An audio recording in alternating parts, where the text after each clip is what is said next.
up, guys? Welcome back to another episode of Inbound with me, your host, Benjamin Woodlock. This will be a lottery mock draft. A lot of help was from NBA Draft Room. I'd like to give them a quick shout out. I know they're probably not watching, but think it's a nice thing to do. Anyway, let's jump straight into it. With the Dallas Mavericks, I'm going to go with Cooper Flag out of Duke. He's 6'9", his weight is 220 pounds, and he has a wingspan of 7 feet. I think this pick is it's as sure as a pick can get. The Mavs absolutely luck out, and it makes me so angry. He's been at the top of my list all season long. He is also, in my first year, the only person in that tier, and I call that franchise player / superstar. So I think he could win an MVP or two. I also think he could have a defensive player of the year. He has amazing defensive abilities and a superstar potential when it comes to offense. Some scouts do question his ability on offense, but I think he'll definitely overcome that. For his comps, I said I got this. My comps I have from NBADraftRoom.com, and I just put some of my own in there as well. Scottie Pippen, I think, and I think he could kind of be a Giannis. Getting to the Spurs pick at number 2, I have them taking Dylan Harper, a shooting guard out of Rutgers. He's 6'5", weight of 213, and a wingspan of 6'10 and a half. This pick isn't as definite as I think most people are saying because they already do have Stephon Castle, but Dylan Harper is the only person that I have in my second tier. And that tier I kind of call an all-NBA player. He's kind of exactly what you want in a guard with great size and strength. He has a pretty good basketball IQ. His scoring is amazing. One thing he's really underrated in, I think, is his playmaking. And I think that could be because he had Ace Bailey on his team. I think he might be the most pro-ready guard in at least 5 years that we've seen. Also, another thing about them maybe not taking them, they also have De'Aaron Fox, which is tough. He definitely has the talent to be the best player on a championship team, but in this situation with the Spurs, I don't think he will be. For him, my comps are James Harden, and then one that I haven't seen around, but I think is quite true, is LaMelo Ball. Maybe not in his play style, but just in kind of everything else. He's he's a strong, athletic guard. He doesn't have as many injury problems, and he's not as flashy. But yeah, getting into the third pick, I have the 76ers taking Ace Bailey. He is 6'9", a small forward from Rutgers. He's really going through a confusing draft process, and it scares me a bit because he's already been touted as maybe not totally mature. And so if you don't know what he's doing, he is refusing to work out for certain teams like the 76ers, who I think are going to pick him. He didn't schedule an interview for them until this week, which actually makes me kind of doubt that they're going to pick him. But his raw skill is some of the best in this draft. I think he's a really high upside player, and he has a opportunity to be a bust. I guess you could say he is a boomer bust player. He can definitely be an all NBA player, but I think he could also be, this is NBA Draft Room saying this, there's a chance he's just an oversized Andrew Wiggins with worse decision making. I think that's a bit harsh, but I know what they're getting at there. He might because he might just get in his own way. For his comps, I have Dwayne Wade a bit, and I couldn't really find another one, honestly. I think he's a really unique player. Getting to VJ Edgecombe, he is the best defensive player in this draft, hands down, besides Cooper Flag. And his upside is probably second best, I think. But there are some things he does have to improve on to reach his potential. Most importantly, I think his offensive play, he's probably he's really naturally talented, and one thing that really helps him and that I think lots of teams like is he's a really hard worker. But the things that he does have to improve on offensively is like shooting consistently, I'd say. And that's the thing with Ace as well, but I already went over him. And his left hand plays aren't great, so I guess he'll have to defend or get better at that. And then another thing that he has to get better at is finishing in traffic. I think he's like a 95% chance of hitting. To reach his full potential, I think it's maybe like 70. I'm really confident, and I really hope the Hornets pick him. He could go 3 from what I've been seeing. I really hope my Hornets pick him, though. And this is another guy that I think has a comparison of kind of like LaMelo Ball. Not defensively, but like I think kind of he reminds me of like LaMelo Ball when he was first going in, especially like he has to improve his shooting and develop his left hand and get better at finishing in traffic. I think that's things that I was scared about with LaMelo coming into the draft, and I think still is now. Like he definitely has to get better at finishing in the paint. But yeah. Anyway, going to and I almost forgot his measurements. He's 6'5", so pretty small. He's 193 pounds. Has a wingspan of 6'7" and a half. But yeah, getting into my next pick, which is number 5 for the Jazz. I have my boy Trey Johnson, shooting guard from Texas. He's 6'6", 190 weight, and his wingspan is 6'10" and a quarter. He's a good span also for the Hornets to get. He's a great scorer, like a really professional scorer. I don't know really how to explain it. I think he would be a great addition with the Jazz, with their young guys, like especially him and Keontae George. I think they could be really lethal. The one thing is he's an up and down player, but he is a great shot maker. And his confidence is amazing. And I don't think some people think that it's like cockiness. I think he's just confident.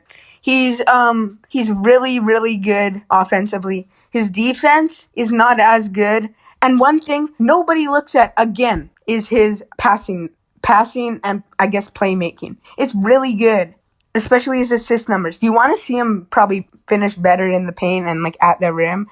But I think that comes with continued like development and gaining strength. I mean, he is only 190 pounds. I think he'll definitely bulk up. I think that's a thing that the Jazz will want, or Hornets if they draft him. But yeah, for my comparisons, I kind of have Richard Hamilton here. I couldn't really think of anyone besides him. I'm not really sure. I don't know who he's like really, but I say if I have to, I'd put Richard Hamilton. Next up for the 6th pick for the Washington Wizards, they take out of Oklahoma Jeremiah Fears. He's 6'4", 180 with a wingspan of 6'5" and a half. He is a fun, flashy, and explosive with a ton of upside. He's not a consistent shooter yet, or even a really consistent finisher, and he's a bit unproven, but he has tons of tantalizing talent. And as I said, a ton of potential. I think he could go as high as 5 to the Jazz. I really think it depends what happens in the top 4. He is kind of risky, I guess, being a smaller guard. But I think here that the Wizards kind of have to, I want to say, swing for the fences in a way. They need someone good, and I think Jeremiah Fears kind of fits them exactly.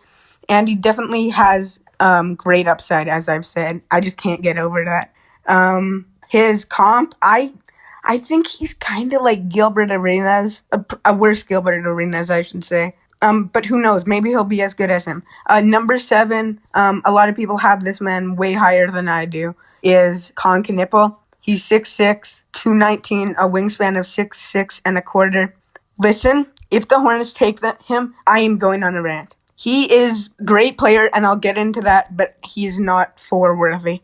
But getting back to him, he would be like a solid pick at 7, 6, maybe even 5. I think he's a really, really special shooter, and I think that's something the Pelicans really need after trading Jordan Poole. But all around, as I've said, pretty good player. But I think he'll probably end up like as an elite role player, maybe like Desmond Bane. He definitely does have the potential to be an all-star. And another thing, he's really, really good at is playing off ball, especially if he's playing next to a guy who has the ball in his hands a lot. Like, I think you could say LaMelo or like Zion in this case.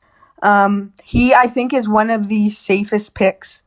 He has a relatively high floor and I think a lower ceiling than most players in this draft. As I've said, my comparison for him is Desmond Bane, and I'll just insert his physicals right here. He's 6'6", 219, a wingspan of 6'6" and a quarter. I'm not sure if I already said this. I might have. If I did, I mean, I guess you can hear it again. But going 8 to the Nets, I have Carter Bryant. He has probably the best potential. Okay, I shouldn't say best, but some of the best potential in this whole draft. He has a super high ceiling. Like, I think he'd be a top 5 player in this whole draft. He didn't get many minutes in Arizona this season, but every time he did, I think I saw him do good things. He's got pretty good size, natural strength. He's 6'8", 215 pounds, with a wingspan of almost 7 foot. It's 6'11 and 3/4. He also has a really good jump shot. It's really smooth, and he's really good defensively. He has really high defensive IQ. I think a lot of people aren't high on him, but I think NBA scouts, like, this is exactly the type of guy they would like, don't want to say drill over, but would love. And yeah, as I've said, he could be one of the best 5 players when we look back at this draft, like maybe even in a decade, maybe sooner. But anyway, number 9 to the Raptors, I have Kaman Maluak here for the Raptors. He is 7'2". He's 253 pounds, and he has a wingspan of 7'7". I think, like Carter Bryant, he's a high upside player and pretty intriguing player who I think this season with Duke, he's shown that he does have really high potential. He is definitely going to be a great defensive player. And I think you could say he's a pretty good lob threat being that tall. And weirdly enough, he can shoot if you look at his numbers. I believe he's a taller and bigger Miles Turner and more advanced Rudy Gobert. On that, by advanced, I mean like better offensively.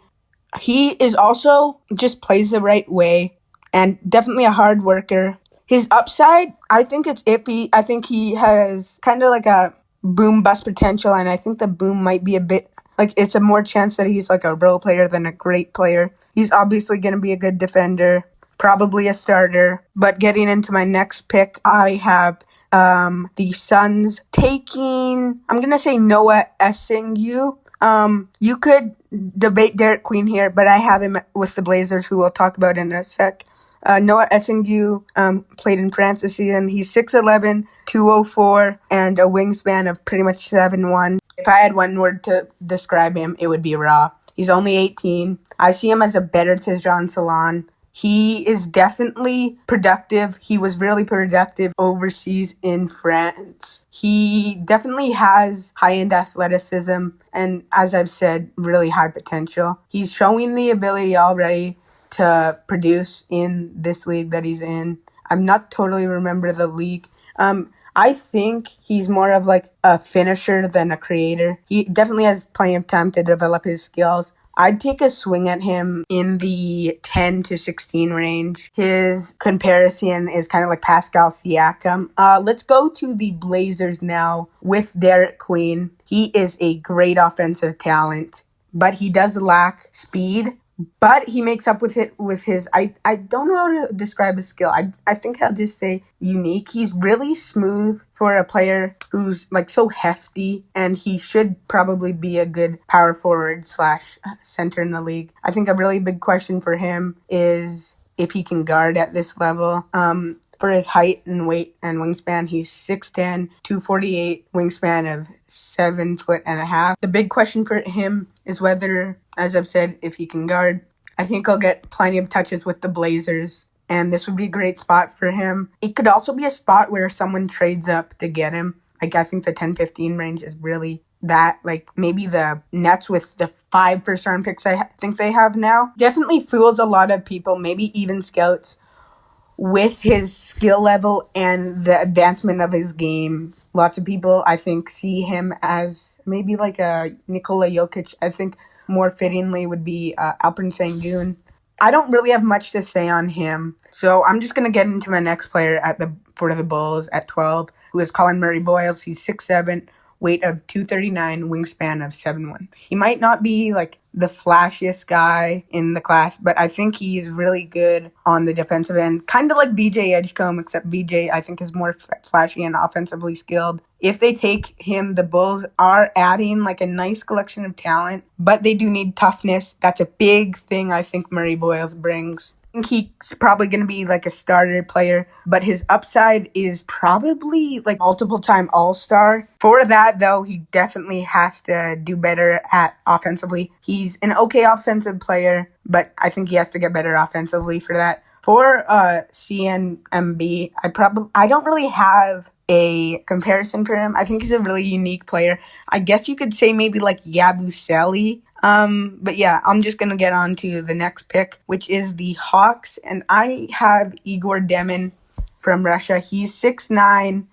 His weight is 199, wingspan of 6'10 and a quarter. He is definitely like a polarizing, I'd say, prospect. It's rare to find someone like him who's 6'9", with great passing, ball handling, and awareness. He's really big, and he's actually quite fast for his size. He's pretty good at taking the ball to the rim, and definitely a pretty good foundation, and I think he can become a quick shooter. I think it's hard to see him falling past 16 with his talent and upside. Next, I have the Spurs, and I think right here they're going to take Kasparis Yakuchonis, who's 6'6", 205. His wingspan is only 6'7" and 3/4, which is not that big compared to his height. He's a good decision maker, good ball handles, good passing ability, and he is a point guard. So, I mean, when you look at it, wingspan 6'7" is pretty good for a point guard. I think he could be a starter coming right out of the gate, and probably could be an all-star if stuff goes good. I think his outside shot is really inconsistent and definitely has to improve it if he reaches that potential of all-star.